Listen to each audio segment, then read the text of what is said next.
What's up, everybody? Eddie here, and I had an interesting turn of events. Before I returned my Note 8 from Xfinity, which was unlocked, by the way, I was going through my stuff, right? And I found a T-Mobile SIM card. This was the whole thing with the SIM ID and everything, all included. It was from when I had T-Mobile, and I kept this extra SIM. So I popped it in after I had hard reset the phone to delete everything that was on there.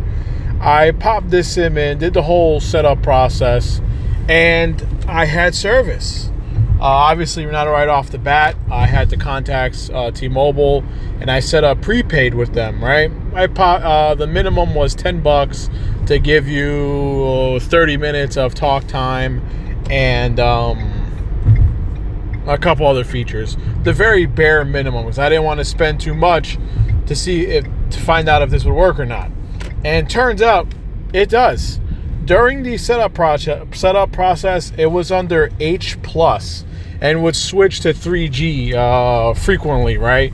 And I thought that was strange. So once I set up the phone on T-Mobile, an Xfinity phone that runs off of Verizon service, which I bought a Verizon SIM card starter pack, inserted it, and contacted Verizon to find out that the phone, the Note 8 that runs off of Verizon under Xfinity, was not compatible with Verizon, and I thought that was very strange. Now, I tried popping my Sprint SIM in there, but Sprint locks their SIMs to the device. So in order for me to use a Sprint SIM, I would have to go into a Sprint store and have him unlock it or whatever. I didn't want to deal with all that nonsense. I didn't want to have any trouble on my main line with Sprint.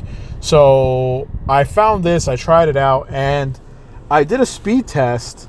And I'll post a screenshot of the speed test, which surprised me greatly. Let me see here. The results. My ping was 27. My upload was 23.63. And my download was 20. I'm sorry. My ping was 21. Upload was 23. Download was 27. I'll post that up here.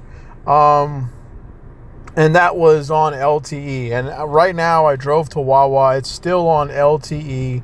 It hasn't switched over to 3G or the H+, which I find very interesting. And the voice over LTE feature works. I'm able to talk on the phone. I called my Sprint number and surfed the web to make sure, and it worked fluidly. The phone is amazing. And T-Mobile service here in my area, Florida, I've never had an issue with T-Mobile, AT&T, and or Xfinity / Verizon, which I thought was very weird that Verizon SIM was not compatible with this phone, or the SIM was, but the phone was not compatible with the network, which is what the rep told me over at Verizon. I found that very strange. So anyways, guys, the phone works fully. It's weird. And you know what? I'm going to go into mobile data, and I'm going to see what this thing is set on, right? No, that ain't it. I'm going to go into the data because I want to find out where it's at, if it's set up on global or if it changes itself automatically to LTE. Nope, it's still on preferred network mode, global, and it gives me the voice over LTE feature turned on, which is pretty cool, which is a feature that's not on the phone if you're using it under Xfinity. Anyways, guys, that's been my experience thus far. I'm thinking about just paying the phone outright now, buying it outright from Xfinity and using it under T-Mobile for the time being. I'm gonna sleep on that, and I'll update you guys. Thanks for listening. Peace out, everybody.